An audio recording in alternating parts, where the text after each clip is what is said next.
Vital Kamerhe Lwakani Nkingi est un homme politique marquant, mais controversé, en République démocratique du Congo. Surnommé le pacificateur, pour les uns, à cause de son esprit de paix et d'ouverture, le caméléon pour les autres, car insaisissable et inconstant, Vital Kamerhe c'est un peu tout cela. Né le 4 mars 1959 à Bukavu, dans la province du Sud Kivu, Vital Kamerhe est le fils de Constantin Kamerhe Kanijini et d'Alphonsine Namberwa Mwankingi, tous les deux, de Walungu, dans la province du Sud Kivu. Vital Kamerhe est marié à Amida Chatur Kamerhe. Ensemble, ils ont 14 enfants à charge dont ceux, issus de son ancienne union avec Mamik Boji. Kamerhe commence ses études primaires à Bukavu, puis à Goma dans la province du Kivu, avant de poursuivre au Kasaï oriental à Ngandajika, où il finira son école primaire. De 1973 à 1975, il fréquente l'Institut Sadizana, ancien collège Saint-François-Xavier à Kikwit, dans l'ancienne province du Bandundu, devenue Kwilu. Il est alors en 3e et 4e scientifique, option mathématiques-physique. L'année suivante, suite au déménagement de sa famille à Mbujimayi, il y obtient son diplôme d'État, diplôme de fin d'études secondaires, en 1980 à l'Institut Mulumba.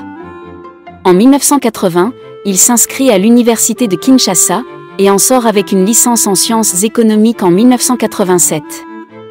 Le 4 octobre 2019, Vital Kamerhe défend en anglais sa thèse de doctorat sous le titre « Effet de la rhétorique politique sur la croissance économique pour le développement durable en RDC » à l'Hellenic American University, campus d'Athènes, Grèce. De 1987 à 1995, il est assistant chargé des cours à la faculté des sciences économiques à l'Université de Kinshasa. Après 10 ans comme assistant, il fait ses premiers pas en politique au sein de l'Union pour la démocratie et le progrès social, UDPS d'Étienne Tshisekedi en 1984. Plusieurs sources affirment qu'il avait milité auparavant au Front des jeunes mobutistes, Frojemo, ce qu'il dément main sur le cœur. Vital Kamerhe lui-même, lors d'une interview le 10 mai 2014, fait remonter le début de son engagement politique à 1981, alors qu'il était à l'université en 2e année du premier cycle, gradua, tout en se défendant de l'avoir été sous la bannière du mouvement populaire de la Révolution. En 1987, il aurait rencontré le maréchal Mobutu à Ntsele, rencontre initiée par le service d'action et de renseignement militaire, alors qu'en 1983, il avait rejoint les jeunes partisans de l'UDPS d'Étienne Tshisekedi. À la fin de ses études, Vital Kamerhe rejoint les sphères mobutistes d'abord comme coordonnateur de la cellule d'études de planification de l'enseignement supérieur et universitaire de 1988 à 1989, puis comme conseiller économique et financier au ministère des Mines et Énergies de 1989 à 1990.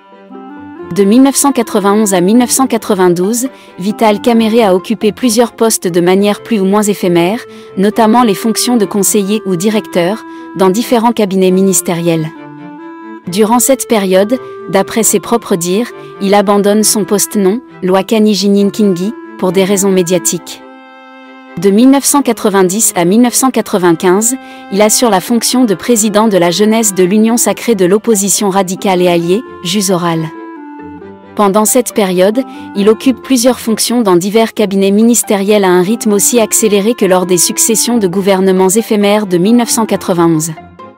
Il a été directeur de cabinet dans plusieurs ministères.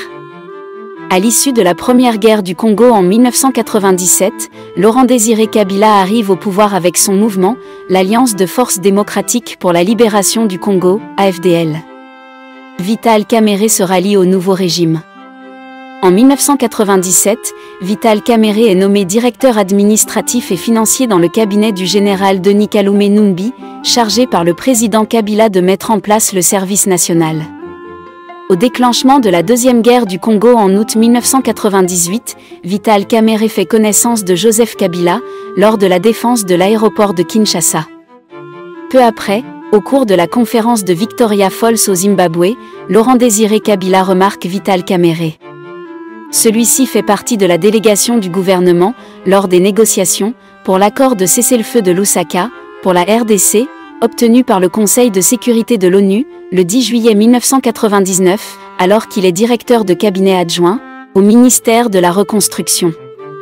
De retour au pays, au moment de la conclusion de l'accord de siège entre la RDC et l'ONU, pour la mise sur pied de la mission de l'Organisation des Nations Unies, en République démocratique du Congo, MONUC, au début de l'année 2000, Vital Kamerhe devient le commissaire général adjoint, au commissariat général du gouvernement, chargé des affaires de la MONUC, pour les questions politiques, logistiques et finances de 2000 à 2002. Laurent Désiré Kabila est assassiné en janvier 2001 et Joseph Kabila accède à la présidence de la République. Le nouveau président amorce alors des démarches pour lancer des négociations avec les adversaires du Congo, le dialogue intercongolais. Vital Kamerhe est nommé commissaire général du gouvernement chargé du suivi du processus de paix dans la région des Grands Lacs, un poste stratégique qui donne naissance à son sobriquet de pacificateur. Au terme du dialogue intercongolais, Vital Kamerhe obtient le poste de ministre de la Presse et de l'Information, de la Transition, de 2003 à 2004. Le 31 mars 2002 à Kinshasa est fondé le Parti du Peuple pour la Reconstruction et la Démocratie, PPRD, dont Vital Kamerhe est nommé secrétaire général le 1er juillet 2004 avec comme mission d'organiser la campagne de Joseph Kabila pour le scrutin présidentiel de 2006. Le vendredi 10 mars 2006, le lendemain de la promulgation de la loi électorale, Vital Kamerhe présente au public un livre, « Pourquoi j'ai choisi Joseph Kabila », dans lequel il fait l'apologie de Joseph Kabila. Il est élu haut la main, député de la circonscription de Bukavu au Sud Kivu. Il doit donc siéger à l'Assemblée nationale. En décembre 2006, Vital Kamerhe est élu président de l'Assemblée nationale de la République démocratique du Congo. Une opération armée conjointe rwando-congolaise, au Nord Kivu, contre les Forces démocratiques de libération du Rwanda, FDLR, était prévue entre le 20 janvier et le 27 février 2009. Cette opération secrète du nom de code, Umoja Wetu, en Swahili, entendu, notre unité, avait été négociée par le président congolais Joseph Kabila et son homologue rwandais, Paul Kagame à partir de l'Ouganda. Vital Kamerhe exprime publiquement son opposition, critiquant le fait qu'une entrée au Congo de l'ex-armée ennemie n'ait pas été discutée au Parlement.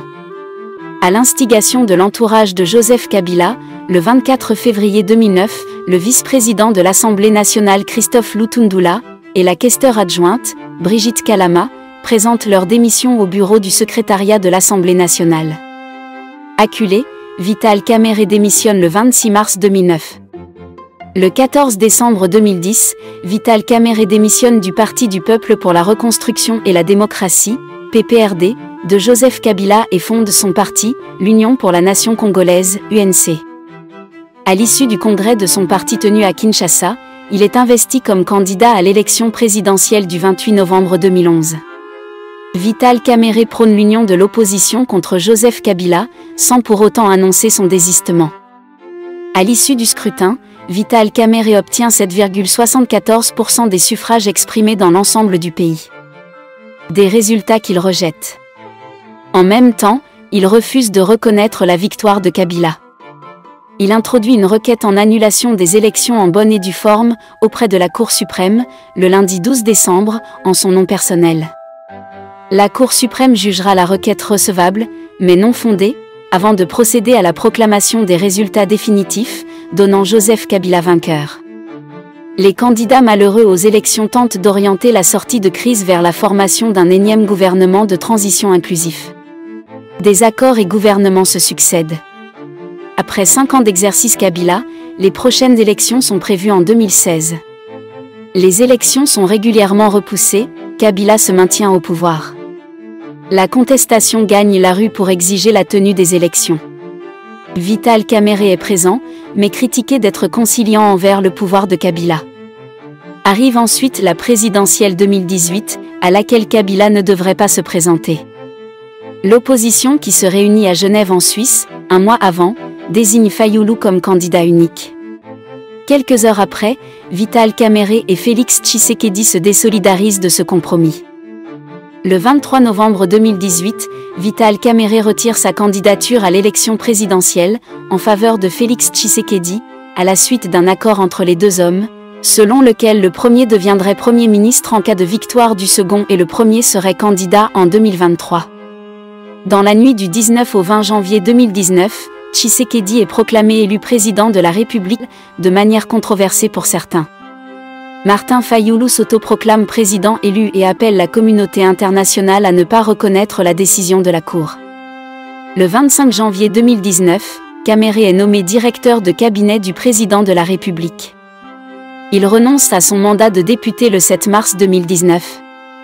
Le 8 avril 2020, Vital Kamere, directeur de cabinet et principal allié politique du président de la République démocratique du Congo Félix Tshisekedi, est placé en détention provisoire à la prison centrale de Kinshasa. Il est entendu dans le cadre de l'enquête sur les travaux des 100 jours. Le 20 juin 2020, Vital Kamere est condamné à 20 ans de travaux forcés, 10 ans d'inéligibilité et d'interdiction d'accès aux fonctions publiques, pour détournement, corruption aggravée et blanchiment d'argent, par le tribunal de grande instance de Kinshasa-Gombe. Ce tribunal ordonne aussi la confiscation des comptes et propriétés de membres de la famille de Vital Kamere, après un procès public, en direct à la télévision nationale. Après un long feuilleton judiciaire, la Cour d'appel de Kinshasa acquitte Vital Kamere dans son procès pour corruption et détournement de fonds en juin 2022. Le caméléon qui ne s'avoue pas vaincu signe son retour. Le 23 mars 2023, il fait son entrée au sein du gouvernement Loukonde II, devenant vice-premier ministre, ainsi que ministre de l'économie. Son cheval de bataille, la diversification de l'économie, la protection du pouvoir d'achat, la réforme du système fiscal, etc. Malgré l'image ternie par ce procès et la prison dans l'affaire dite des 100 jours, l'homme reste combatif. Dans la perspective de la présidentielle de 2023, Vital Kamere annonce que l'Union pour la nation congolaise, UNC, soutient la candidature du président Félix Tshisekedi. Pendant la campagne, il lance un appel à son camp, à ne pas sous-estimer l'adversaire, allusion faite à Moïse Katumbi, qui a le vent en poupe. Kamere lance une campagne électorale, dite de « contournement de l'adversaire ». Tshisekedi remporte le scrutin avec 73% de suffrages exprimés et prête serment le 20 janvier devant un parterre de ses homologues africains. Considéré comme le faiseur des autres et jamais de lui-même, Kamere, le grand stratège ou l'homme des grands calculs, selon ses militants, est dans des grandes manœuvres. Dans le viseur, la nomination du futur Premier ministre. Tout à coup, Vital Kamere lance le 23 janvier 2024 avec d'autres leaders, un pacte pour un Congo retrouvé, PCR, ayant pour but d'apporter un soutien indéfectible au président de la République en consolidant la majorité à l'Assemblée nationale, selon le discours officiel.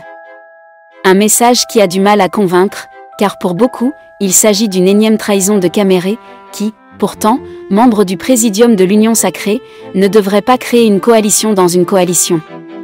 Depuis, les critiques fusent, surtout du côté de l'IMT, à l'UDPS, où les militants dénoncent la naissance de ce pacte.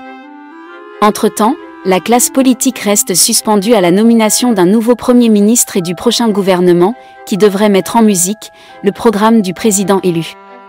Le nom de Vital Kamere est parfois cité pour occuper la primature. Si cela se confirme, ça serait une vraie renaissance, pour cet intellectuel, polyglotte qui maîtrise globalement les 4 langues nationales du Congo, en plus de certaines langues étrangères dont l'anglais. Sa place dépendra de la nouvelle configuration politique qui se dessine dans le pays, dit un observateur de la vie politique en RDC. En attendant, France-Afrique Média souhaite bonne chance à cet animal politique, qu'est Vital Kamere. À très bientôt sur France-Afrique Média. Retrouvez-nous sur Twitter, TikTok, Instagram, Facebook, LinkedIn et YouTube.